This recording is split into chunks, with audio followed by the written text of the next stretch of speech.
Here's Dan Shapiro to help you find your edge, master your process, and own your future.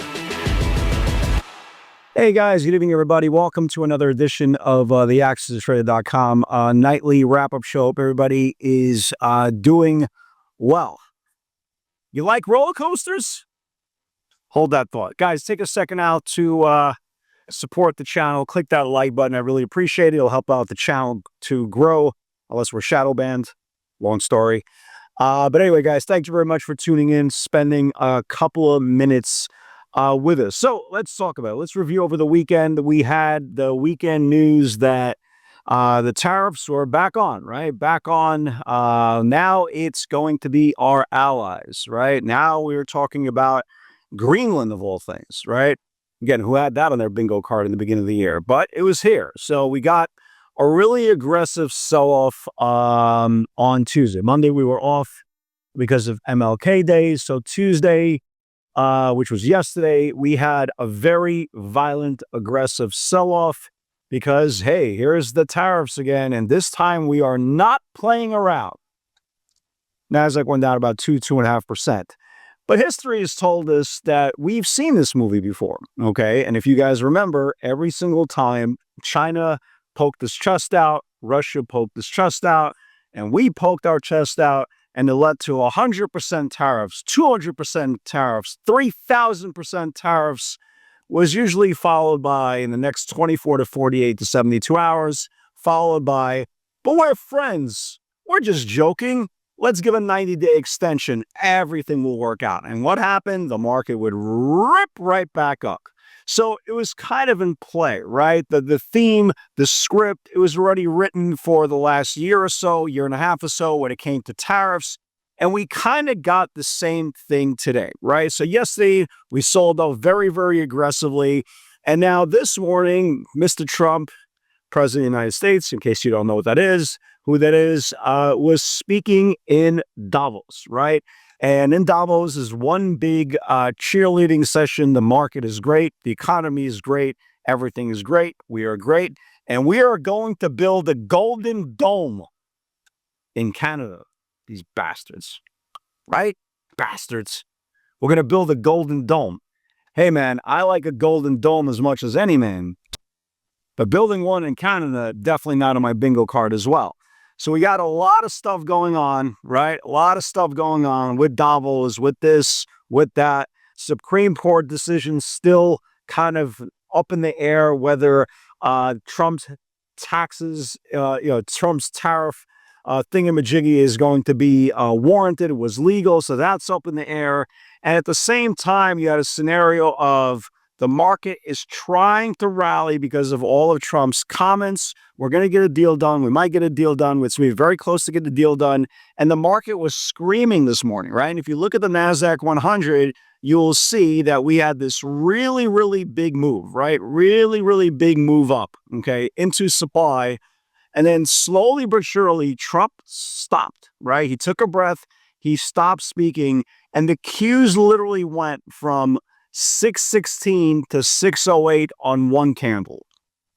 Yeah, like I said, you like roller coasters? If not, well, you're still going to be on one. And we got absolutely manhandled. All the trades I took today were to the downside because at that juncture of the day, right? We'll get to the pivots in a second.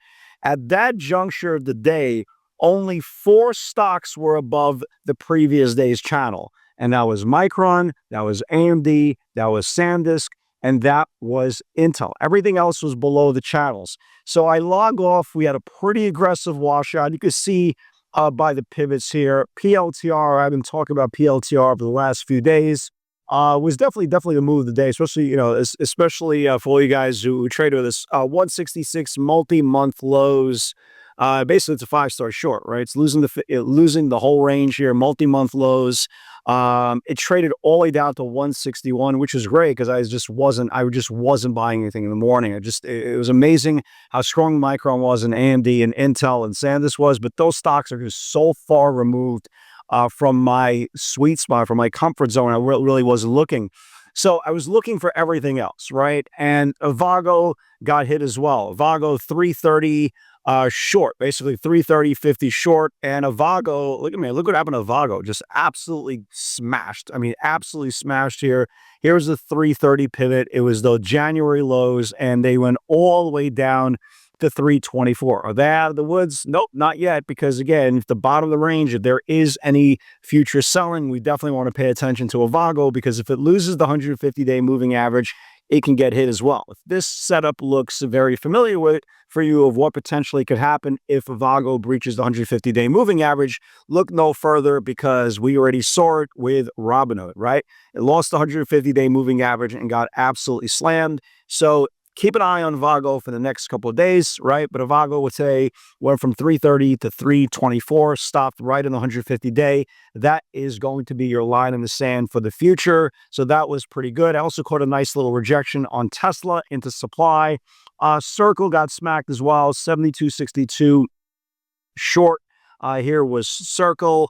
72.62 traded all the way down to 70 before, obviously, in the rally. And the reason why you use the word rally is because, well, Trump came back, right? Came back, rolled up his arms, had a couple of glizzies, right? Had a nice lunch, maybe some McDonald's. I don't know what the hell the guy eats, right? So, he's feeling good about himself. And he turned around and said, well, the framework of the deal with Greenland has been reached. And by the way, it's not going to take a 90-day extension. Our peeps, our boys, our allies, you don't have to worry about it, right? You don't have to worry about any additional tariffs. We're good, son. We're good. The reason why I call you son, because you shine like one. We're good, right? And the market absolutely exploded into that news. So just to recap, just to give an idea of what the market's done in the last two sessions, we've gone from 626 to 607, as high as 620 today, and we closed right at the 50-day moving average on the QQQs. Now you can take a deep breath, right? Now you can take a deep breath. Now the question is, what happens next? Well, there were some casualties to this, right? If you look at what happened to the silver and gold stocks on the news, that there is no going to be any imminent tariffs for our friends, well, you can tell. Gold and silver didn't like the news. They sold off very, very aggressively off their highs. Now, here is where the market needs to figure some stuff out, right? Number one, we are kind of in the middle of the range right now. And the reason why I say that, if you look at the top of the range of the Qs, we are at 620.40s. That was today's highs. The bottom of today's range was 607, right? So we are far from the lows, and we are, pretty, not that close from the highs. So what I think is going to happen in the next couple of days, I think the individual names are going to stand out. That's kind of what's been going on now for the last month or so. But what I think is going to need to happen is the market, if it doesn't want to sell off, needs to start building back slowly above today's channel. If we can start building back slowly above today's channel, well, then you have room all the way back up to yesterday's highs. So keep an eye on that 620.40s level on the Qs on the bullish side, and keep an eye on that 607 area for the bearish side on the ETF trade. The most important part is always remember, because of yesterday's really aggressive sell-off, a lot of stocks look terrible, right? A lot of stocks look terrible. I'll give you some ideas for tomorrow that some stocks look good, but a lot of stocks look really, really bad. So let's talk about them, right? Let's talk about some individual names. Tesla, it fought today. Again, not out of the woods, but I like the fact that it got back above yesterday's highs, regardless if it was news, whatever the case may be. It's going to need to start building back above the 50-day moving average before I can get, comfortable in buying this thing. Again, below the 50-day moving average, usually nothing good happens. That's why I've been pretty much trading Tesla to the downside, for the last, couple of weeks, where it lost the 50-day moving average. But here are some names that really do stand out, right? You got Microsoft, right? You got Microsoft. I mean, this thing is in its own world of hell, right? Nobody knows what the hell is going on with Microsoft. Oracle.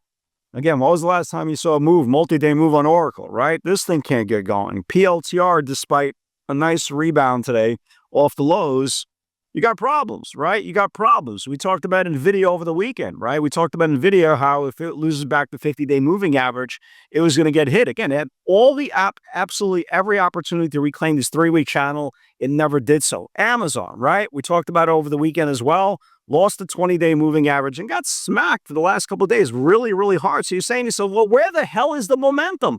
What's driving this market?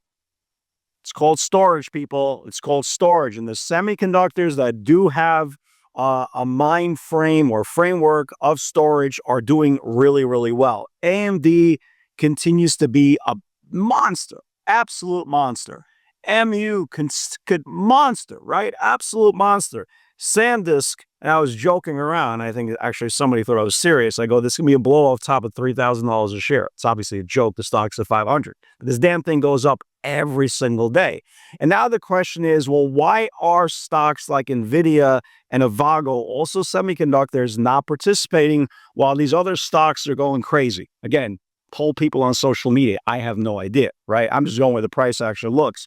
So let me give you guys some ideas for tomorrow, right? Let me give you guys some ideas for tomorrow that potentially could be good if we do indeed rally. Let's look at microchip, right? Microchip is a semi. I guess that's good. Does microchip have anything to do with storage? Your guess is as good as mine. I don't even care for the information if it doesn't. If it doesn't. But the point is, it is getting tighter. It has a nice channel. And if this thing can start building above today's channel, this thing can wake up, right? I definitely want to keep an eye on this thing. AMKR. Again, I have no idea what this thing is, but it looks good. It's a very similar channel to MCHP. Keep an eye on this thing above yesterday's highs. If this thing could actually get back above, not yesterday's highs, excuse me, last week's highs, if it could get back above the previous highs, this thing looks pretty good as well. Let me give you guys some downside channels. Look at NCLH. It's a cruise liner, right? I think is it Norwegian? Is it possible it's Norwegian? No, I have no idea. But look at this cruise liner, right? Okay. This thing is now holding on to the 50-day moving average back-to-back days. This has nothing to do with technology. If it loses back the 50-day moving average, is it possible it could get hit? Sure, absolutely. Look, for example, a name like, let me see what else I want to give you guys. We talked about Avago potentially losing the 50-day moving average, not the 150-day moving average. I'd like to see kind of a calm day tomorrow, because we have a calm day. You're going to see a lot more individual names kind of wake up. Ironically, first I thought AMD was a little bit overextended. The more I look at it, it's still below it's still below its October high. So until it gets back above October highs, I still think we can play it. So I'm still want to watch this thing for potential channels tomorrow to the upside. But stocks like MU, stocks like SanDisk, I think they're just way, at least from my pay grade, they way too aggressive for me.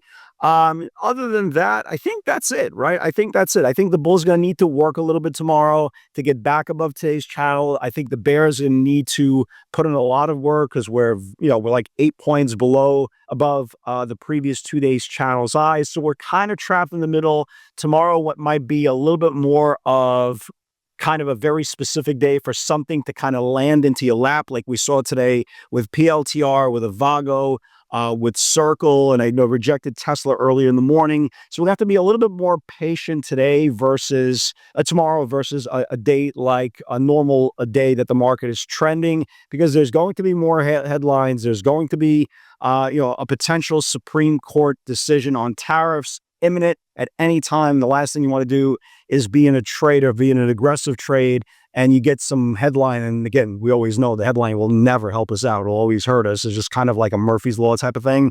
But that's still hanging over our heads. So it'll be very interesting to see if the Bulls can get back above the 620.40s on the Qs, or eventually start losing back the 607 lows that we saw from yesterday. So again, crazy day, crazy markets. And guess what, folks? Whether you're trading for 20 minutes or 20 years, this is exactly what you signed up for. There's no regrets now. It's too late to turn around. You are all in. Guys, have a great night, everybody. God bless. Stay blessed.